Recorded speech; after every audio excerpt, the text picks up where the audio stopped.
Frozen Tundra Football League.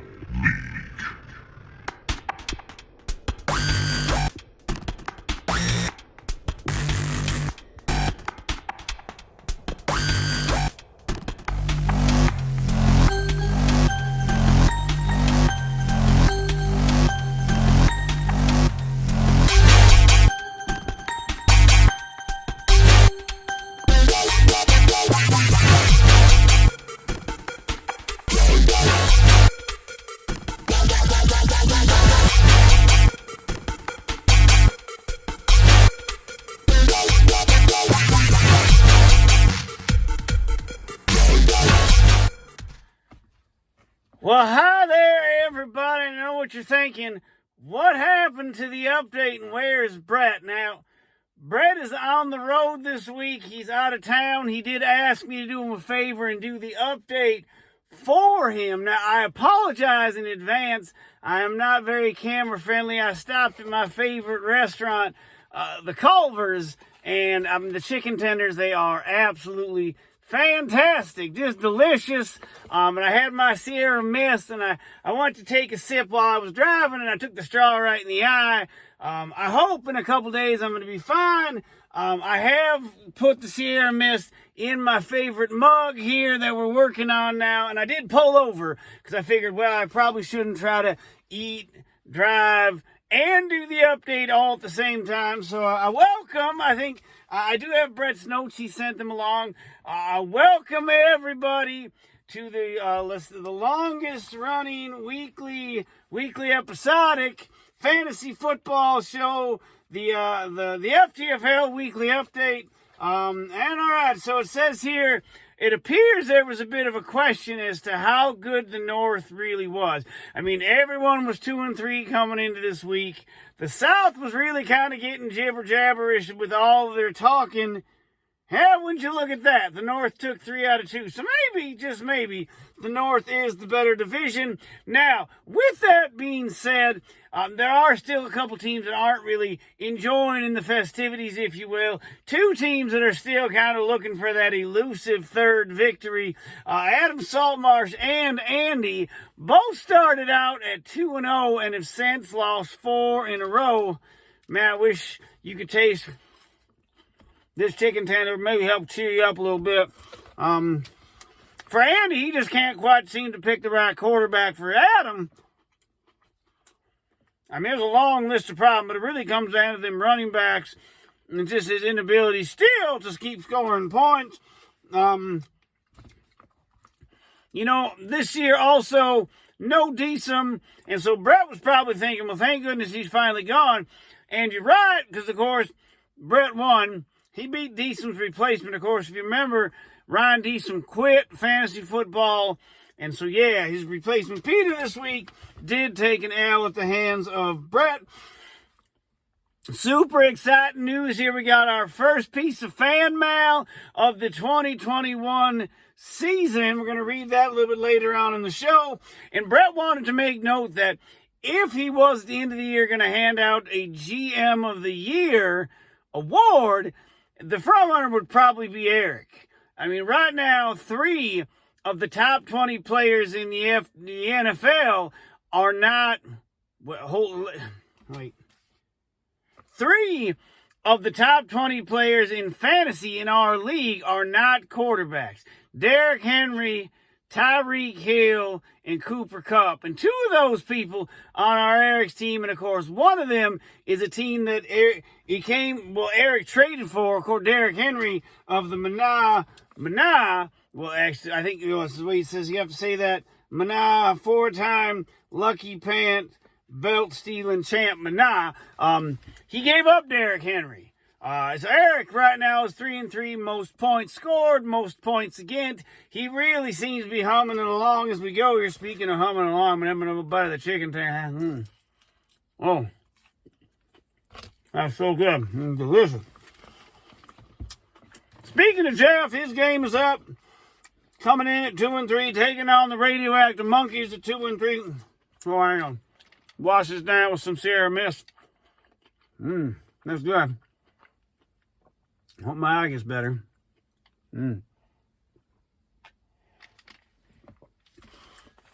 I mean, if you're Jeff, you're coming into this game taking on Adam Saltmarsh, who really hasn't almost choked and died there on live TV. This is live. We'll figure that out later. Taking on Adam Saltmarsh, who really hasn't done much of anything. Now, he had a better week this week, but it wasn't as good as Jeff's week. Jeff was 112.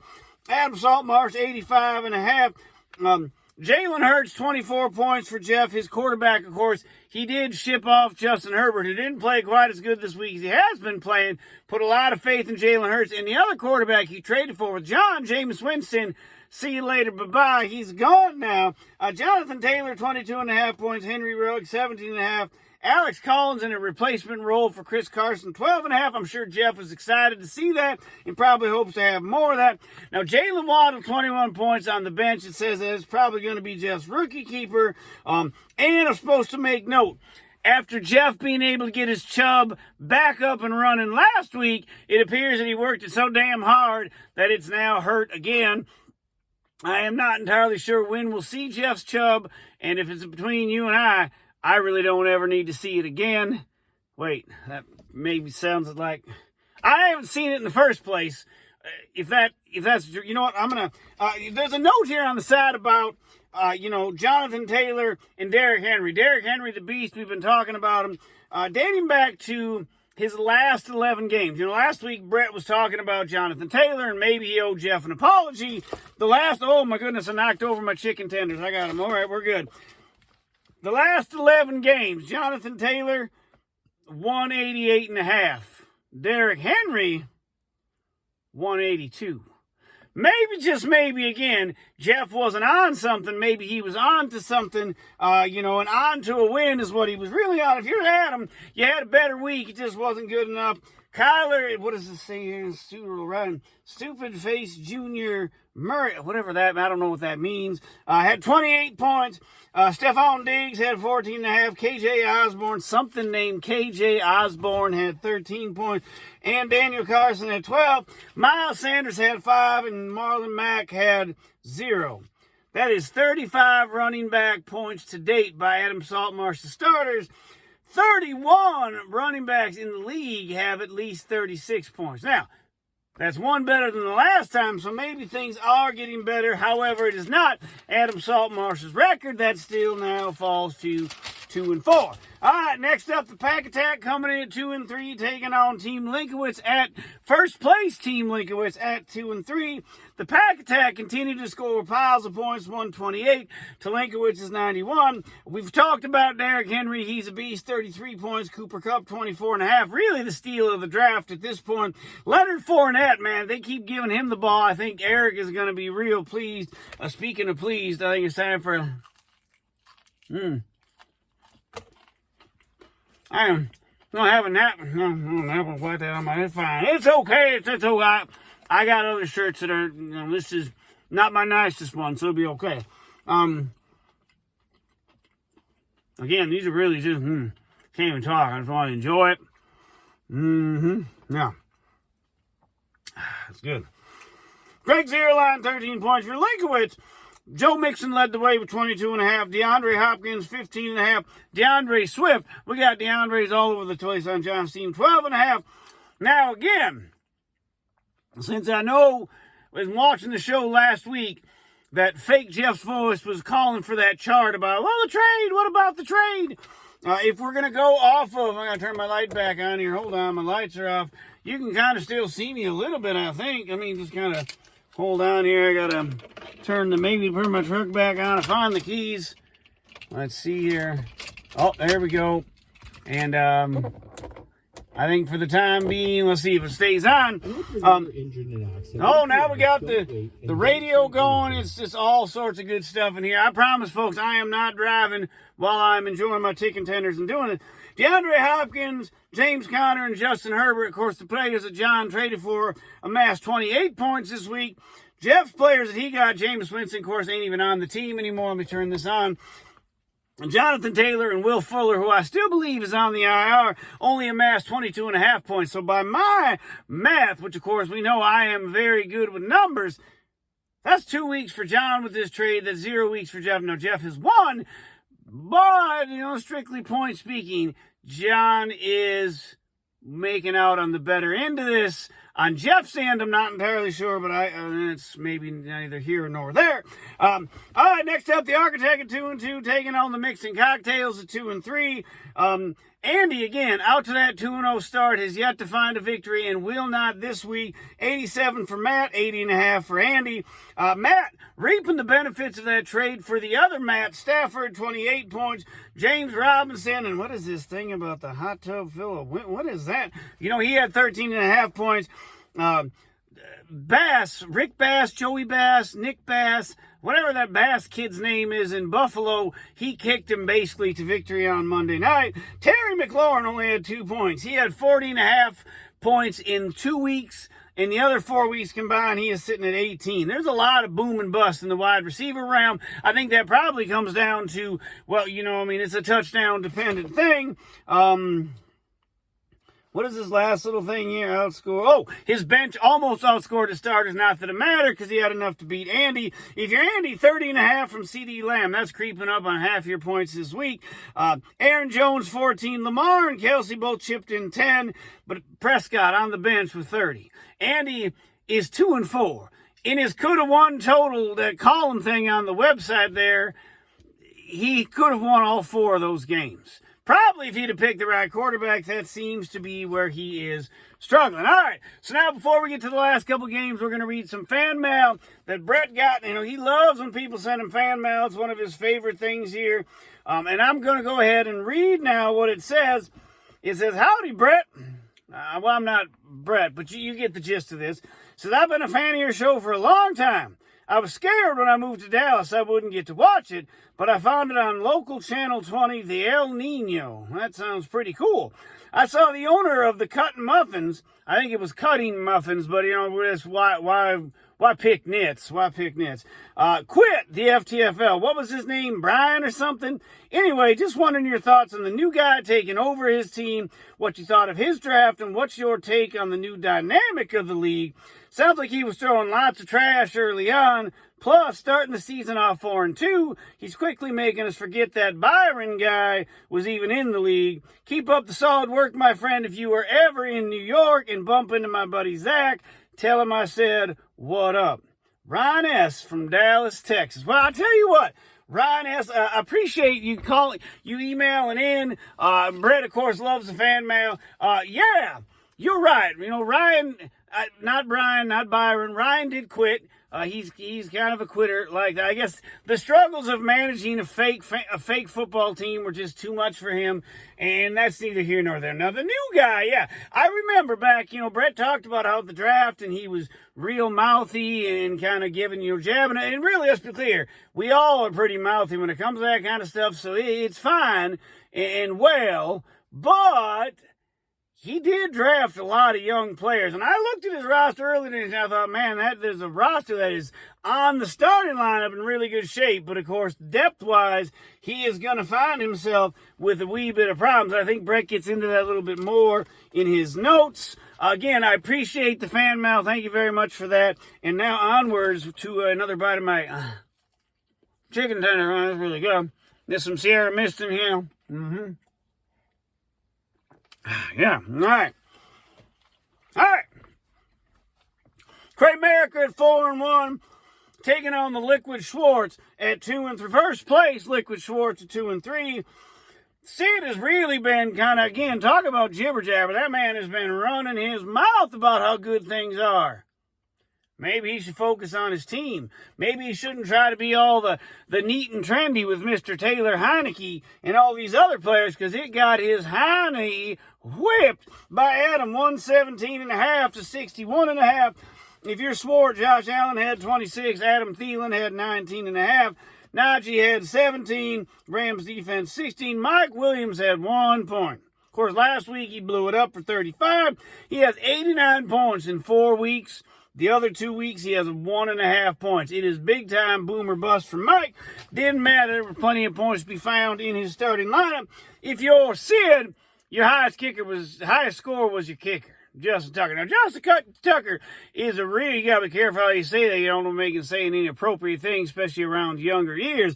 If your kicker is your leading scorer on your team, boy, you got problems. And so, yeah, Taylor Heineke, 12. Deontay Johnson, 10.5. Eckler had 4. He's been averaging 15 plus. Antonio Gibson had 3. He's been averaging 11 plus. And maybe he's going to miss time now, too. Of course, he's got to bye, but he could be missing time after that. Dawson Knox, the darling of the league to date, 3.5 points. He's been averaging 11. A lot of woulda, coulda, shoulda, the way I see it. And oh, by the way, Dawson Knox, a broken bone in his hand. So maybe the sky is falling for Chicken Little. And if you're not catching my drift, that's you said. All right. We got one more game here to go. Keep waiting for that light to go off again. All right, so here we are now. The Hulkamaniacs, first place Hulkamaniac. At 2-3, coming in, taking on the Valhalla Vandals. When I saw that name, I thought, ooh, Brett is in trouble, because if there's anything we don't want to run up against, it is a Vandal. Looks like someone took away his hammer, and now he's had a curfew reinstated, because the Vandals, they done get vandalized themselves. 93.5 for Brett, 85.5 for Peter. Aaron Rodgers, 20 points, greatest man that ever lived, in my opinion. I'm just one man, but it's my opinion. Noah Fant, big second half, 16.5 points for him. Matt Prater, 16. And wouldn't you know it, the wet paper sack made it back out onto the field.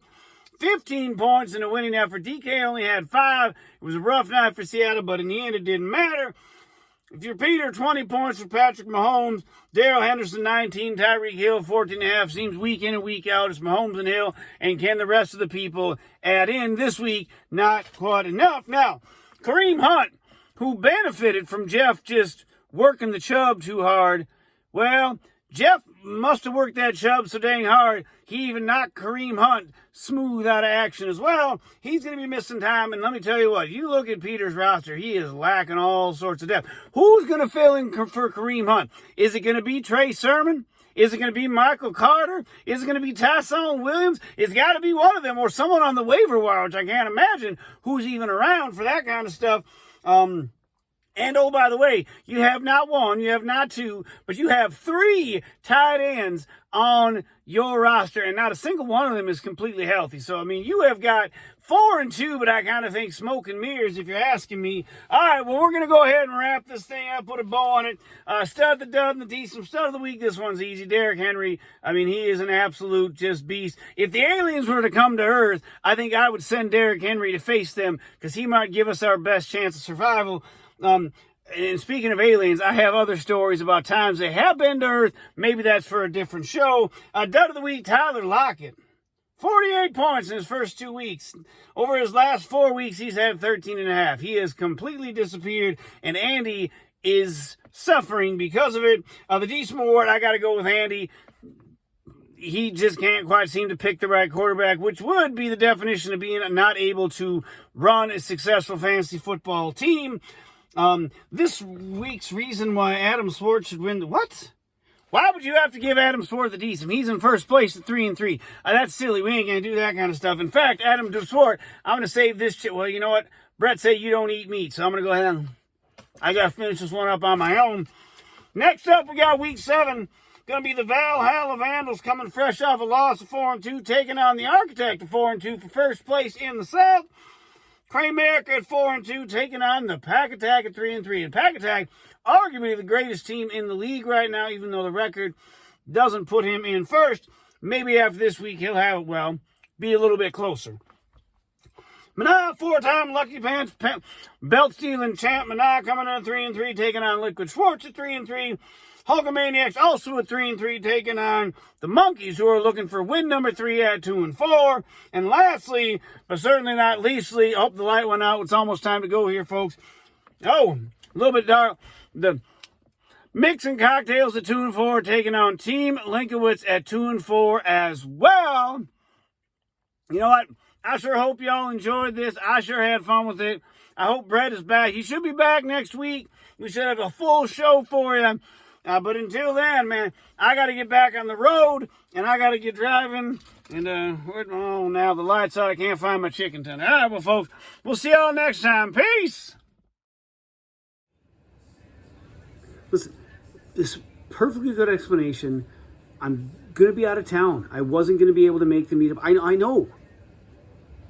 It was agreed upon. You were supposed to get your first part of your payment. I know. Wait. So, no help this week? None? I'm on my own? Listen, yes. Fine. Next week, or that's it. All right. Well, we'll see you then. Gotta go.